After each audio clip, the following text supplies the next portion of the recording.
Selamat siang dan salam sejahtera untuk kita semua. Di sini saya Dia Ferbina Bruginting yang akan menjadi narator dalam tugas mata kuliah Hukum Humaniter yang diampu oleh Bapak Dr. Jelly Levija, SH. Sebelum itu, izinkan saya untuk memperkenalkan nama-nama anggota kelompok kami yang terdiri dari Muhammad Rafa Simamora, Salsabila Nandita Brubangun, saya sendiri Dia Ferbina Bruginting, Maximilianus sendiri, Ekstrim Analisa Tampu Bolon, Felix Franciscus Ginting, dan yang terakhir adalah Clara Dewi Intan Sarimandu. Baik, sebelum menggali lebih lanjut mengenai contoh kasus peperangan yang akan kami sajikan, mari kita simak terlebih dahulu mengenai pemaparan materi dalam hukum humaniter yang akan disampaikan oleh Saudara Felix, Saudara Maximilianus, dan Saudari Clara. Selamat menyaksikan.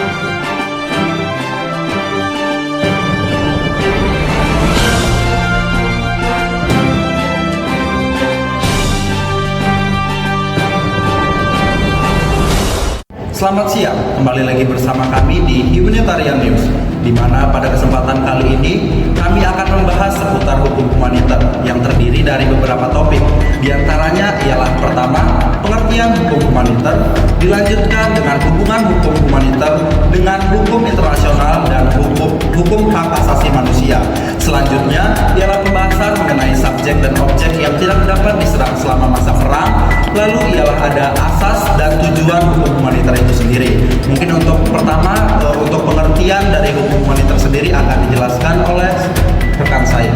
Baiklah, membahas hukum humaniter. Hukum humaniter adalah hukum yang mengatur tata cara peperangan dan bagaimana perang itu dapat dilakukan. Hukum humaniter juga mencakup perlindungan hak asasi manusia dalam medan peperangan. Jadi hukum internasional dan hukum humaniter memiliki hubungan, di mana hukum humaniter adalah ibu atau induk dari hukum humaniter itu. Di mana dapat dikatakan hukum humaniter adalah bagian dari hukum internasional itu. Berbeda dengan hukum hak asasi manusia yang berlaku setiap saat, hukum humaniter ini hanya berlaku pada saat peperangan saja. Baiklah, selanjutnya akan dijelaskan oleh teman saya. Melanjutkan penjelasan dari Maxi, saya akan menjelaskan mengenai sumber hukum utama yang digunakan dalam hukum humaniter. Yang pertama, Perjanjian Den Haag mengatur mengenai alat dan tata cara berperang. Salah satu pasalnya mengatur mengenai tidak boleh menggunakan peluru dum-dum. Kedua adalah Perjanjian Jenewa mengatur mengenai perlindungan terhadap korban perang. Salah satunya tidak boleh menyerang penduduk sipil.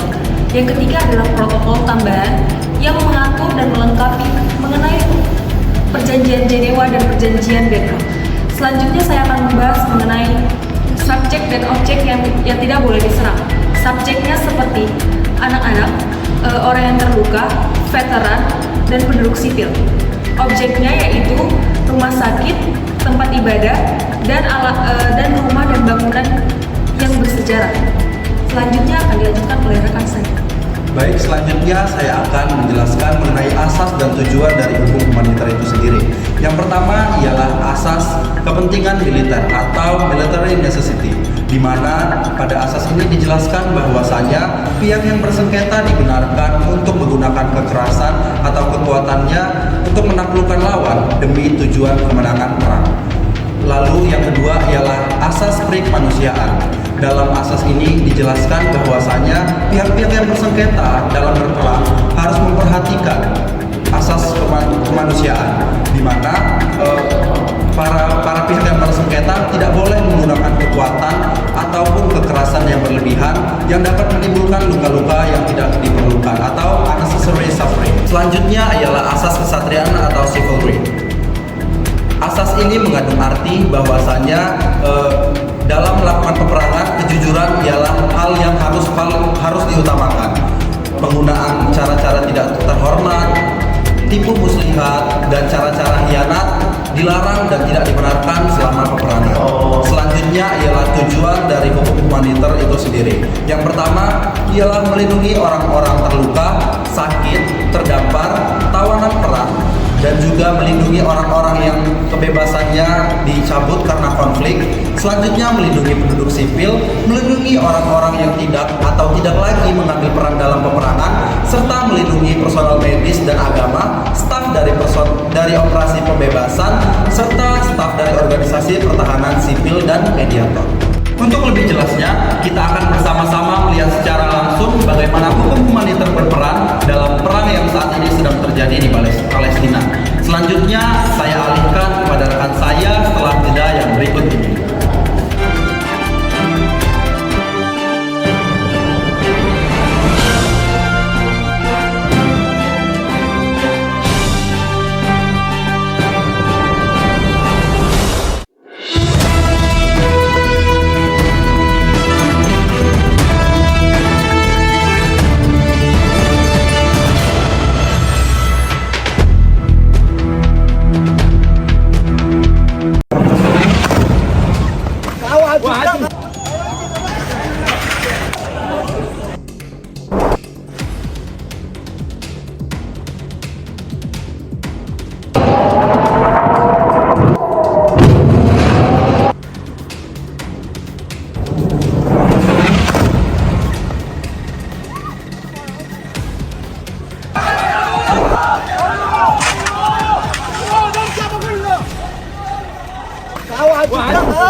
كمان واحدة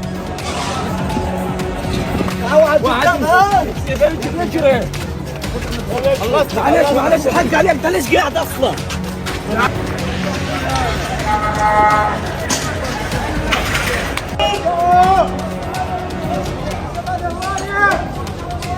في كمان واحدة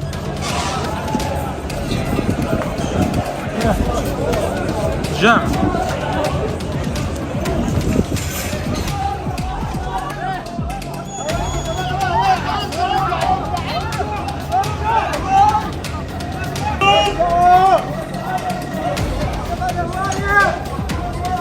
كمان واحدة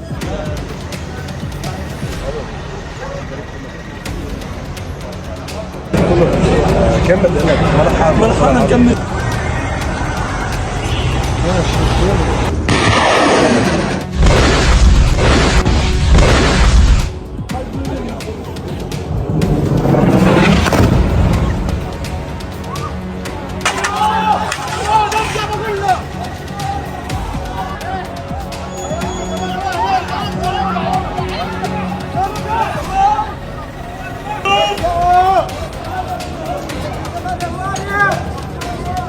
كمان واحدة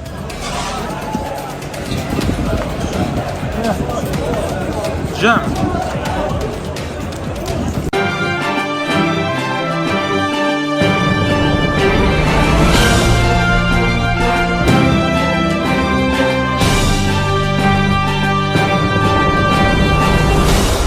Baik, kembali lagi bersama kami di Humanitarian News bersama saya Rafa.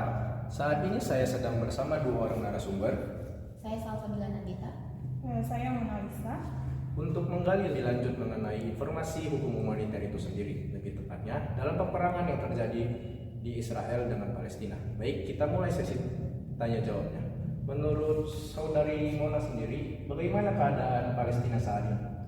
Menurut saya sendiri dan yang dapat dilihat oleh seluruh dunia bahwa keadaan Palestina ini sangat kacau. Di mana tentara Israel itu mereka tuh menyerang berbagai objek dan subjek yang seharusnya tidak mereka serang. Mereka bahkan melukai anak-anak dan juga fasilitas umum.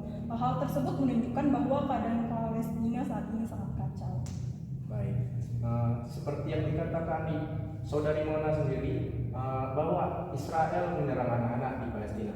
Menurut saudari Salsa sendiri, apakah penyerangan terhadap anak-anak di dalam peperangan termasuk ke dalam pelanggaran yang ada di hukum humaniter itu sendiri?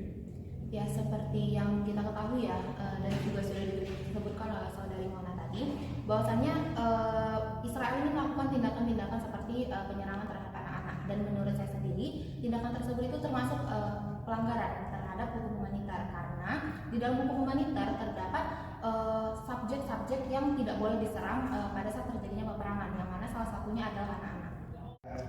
Seperti yang saudari katakan sebelumnya, bahwa tentara Israel juga menyerang fasilitas-fasilitas umum yang ada di Palestina. Menurut saudari Mona sendiri, apakah penyerangan fasilitas umum yang ada di Palestina merupakan bentuk pelanggaran yang ada dalam hukum humaniter itu sendiri? Menurut saya sendiri dan menurut hukum humaniter sendiri, jelas yang dilakukan oleh Israel tersebut merupakan bentuk pelanggaran. Karena apa? Fasilitas umum adalah salah satu subjek yang tidak boleh diserang apabila terjadi peperangan. Jadi, menyerang fasilitas-fasilitas umum yang ada di Palestina yang dilakukan oleh Israel tentu melanggar ketentuan hukum humaniter. Baik, menurut pendapat Salsa sendiri, apakah perbuatan yang dilakukan oleh tentara Israel ini bertentangan dengan asas-asas yang ada dalam hukum humaniter? Ya, kalau menurut saya sendiri, apa tindakan-tindakan yang sudah dilakukan oleh tentara Israel ini bertentangan dengan asas-asas yang ada di dalam hukum humaniter. Karena seperti yang kita tahu, di dalam hukum humaniter salah satu asasnya itu adalah asas peri kemanusiaan. Di dalam asas peri kemanusiaan ini tidak boleh dilakukan penyerangan-penyerangan dengan kekerasan yang berlebihan terhadap korban perang. Nah, di mana Israel ini telah melakukan penyerangan-penyerangan dengan kekerasan dan kekuatan yang berlebihan kepada korban-korban yang ada di Palestina.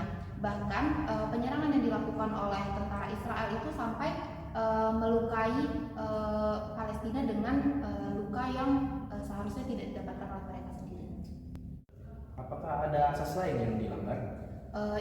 Selain dengan asas peri kemanusiaan, ada satu asas lagi yang dilanggar oleh tentara Israel itu sendiri, yaitu asas kesatriaan. Di mana dalam penyerangan yang dilakukan oleh Israel terhadap Palestina, mereka melakukan tipu muslihat dengan menyerang menggunakan cara-cara yang tidak jujur dan juga tidak hormat. Dan hal ini sendiri menunjukkan bahwasannya Israel tersebut telah melanggar asas kesatriaan yang ada dalam hukum humaniter. Baik, menurut saudari Mona sendiri, apakah perbuatan yang dilakukan tentara Israel terhadap Palestina telah melanggar hak asasi manusia?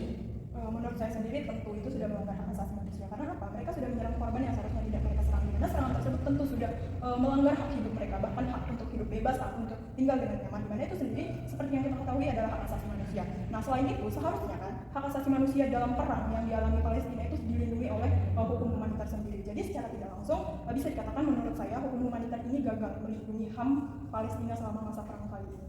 Baik. Menurut saudari Salsa, apakah tujuan dalam hukum humaniter dalam peperangan ini sudah tercapai? Ya, kalau kita melihat kondisi yang terjadi saat ini ya, antara Palestina dan juga Israel, menunjukkan bahwasannya tujuan humaniter itu tidak tercapai. Kenapa saya katakan demikian? Karena seperti yang kita tahu, salah satu tujuan dari hukum humaniter adalah untuk melindungi korban selama terjadinya masa perang. Namun, seperti yang kita lihat sekarang, banyak sekali korban mulai dari anak-anak dan lain-lain itu tidak terlindungi pada masa perang ini terjadi. Kemudian selain itu, salah satu tujuan dari hukum humaniter itu sendiri adalah melindungi fasilitas-fasilitas umum dan juga fasilitas-fasilitas budaya ataupun bersejarah. Tapi seperti yang kita lihat kondisinya sekarang, bahkan penyerangan yang dilakukan oleh tentara Israel terhadap Palestina itu sudah tidak lagi menjunjung hukum humaniter itu, karena mereka menyerang fasilitas ibadah seperti masjid, kemudian mereka juga menyerang fasilitas medis, sehingga dapat saya simpulkan bahwasannya tujuan hukum humaniter itu sendiri tidak tercapai dalam perang antara Palestina dan juga Israel. Baik, terima kasih. Satu pertanyaan lagi, menurut kalian apakah ada nggak harapan untuk Palestina di kemudian hari? Kalau menurut saya sendiri ya, saya sangat berharap untuk partisipasi dari negara lain, dimana saya harap mereka itu untuk memberikan simpati mereka, dimana kalau mereka seandainya bersama-sama mendukung Palestina, menyatakan bahwa perbuatan Israel itu tidak dibenarkan, maka secara tidak langsung Israel itu akan terpojok, mereka akan berhenti melakukan penyerangan dan Palestina dapat melanjutkan kehidupan negaranya. kalau harapan saya sendiri ke depannya untuk Palestina, saya harap sih Mahkamah Internasional bisa segera mengambil tindakan untuk segera menghentikan tindakan yang dilakukan oleh Israel terhadap Palestina. Kenapa saya katakan demikian? Karena tindakan-tindakan yang dilakukan oleh Israel ke Palestina ini tuh udah sangat kejam dan tidak berperi kemanusiaan. Jadi saya harap Mahkamah Internasional ini bisa segera mengambil tindakan untuk menghentikan hal tersebut. Baik, terima kasih atas informasinya. Demikian informasi yang dapat kami sampaikan. Saya kembalikan ke studio. Salam perdamaian.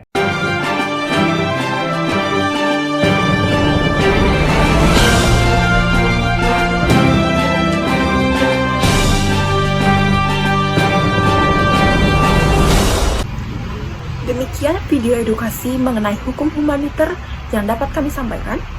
Mohon maaf apabila terdapat kesalahan. Selamat siang dan sampai jumpa.